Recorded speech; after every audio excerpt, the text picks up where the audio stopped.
விஜய் மேலே எனக்கு பொறாமை. நான் அரசியல் இல்லை, அரசியல் நான் இல்லைன்னு சொல்லி விலகி ஆச்சு. அரசியல் தான் இல்லாத போது அவர் மேலே எனக்கு ஏன் பொறாமை? ஒருவேளை கமல்ஹாசன் ஏதாவது முதலமைச்சர் தான் எனக்கு பொறாமை வந்திருக்குமோ என்னமோ தெரியாது. அப்போ கூட வந்திருக்காது. கிடைக்காது கிடைக்காம இருக்காது, கிடைக்காம இருக்குது கிடைக்காது. ஸோ இன்னொன்று எனக்கும் விஜய்க்கு ஒரு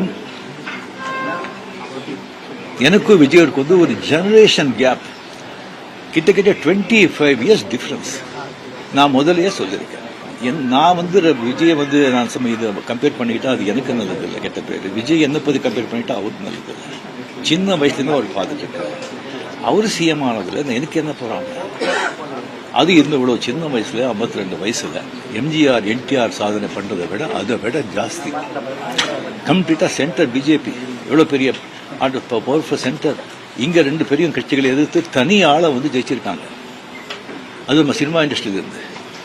எனக்கு அது பொறாமை இல்லை, ஒரு ஆச்சரியம் கலந்த ஒரு சந்தோஷம்.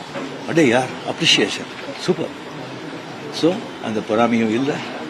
விஜய் அவர்களுக்கு நிறைய எதிர்பார்ப்புகள் இருக்கு ஜனங்க மத்தியில். டெஃபினட்டா அந்த எதிர்பார்ப்பெல்லாம் அவரை சந்திச்சு மக்கள் நல்லது செய்யணும், செய்வாங்கங்கிற நம்பிக்கை எனக்கு இருக்கு. அவருக்கு அதிக வாழ்த்துக்கள்.